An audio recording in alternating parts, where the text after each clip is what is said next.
Whitman. There was a child went forth every day, and the first object he looked upon, that object he became. And that object became part of him for the day, or a certain part of the day, or for many years, or stretching cycles of years. The early lilacs became part of this child, and grass, and white and red morning-glories, and white and red clover, and the song of the phoebe-bird.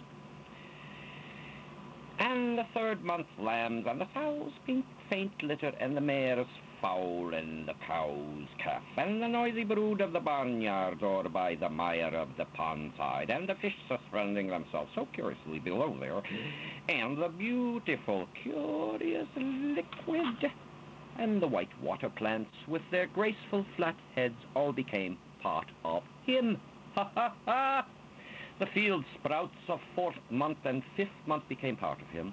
Winter grain sprouts and those of the light yellow corn and the esculent roots of the garden.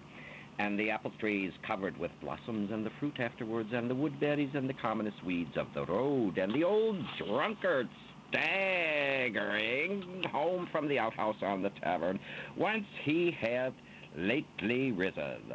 And the schoolmistress that passed on her way to school, and the friendly boys that passed, and the quarrelsome boys, and the tidy and the fresh-cheeked girls, and the barefoot Negro boy and girl, and all the changes of the city and the country, wherever he went.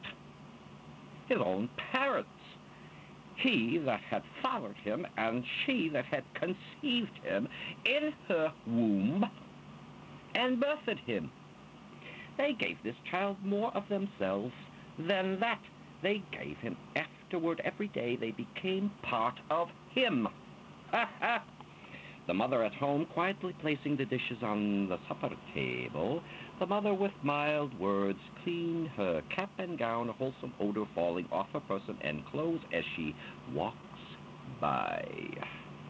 The father, strong, self-sufficient, manly, mean, angered, unjust, the blow, the quick, loud word, the tight bargain, the crafty lure, the family usages, the language, the company, the furniture, the yearning and the swelling heart, affection that will not be gainsaid, the sense of what is real, the thought, if after all it should prove unreal, the doubts of daytime and the doubts of nighttime, the curious whether and how, whether that which appears so is so, or is it all flashes and specks?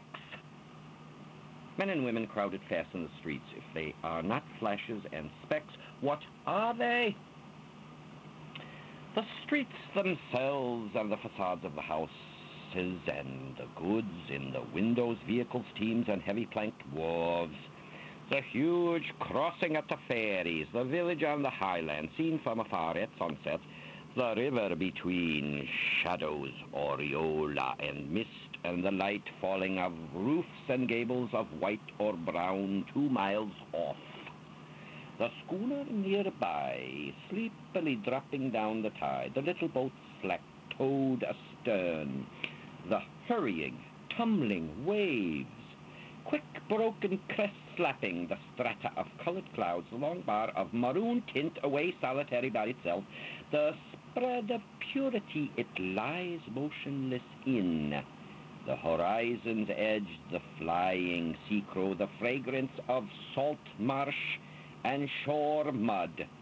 These became part of the child who went forth every day, and who now goes and will always go forth every day.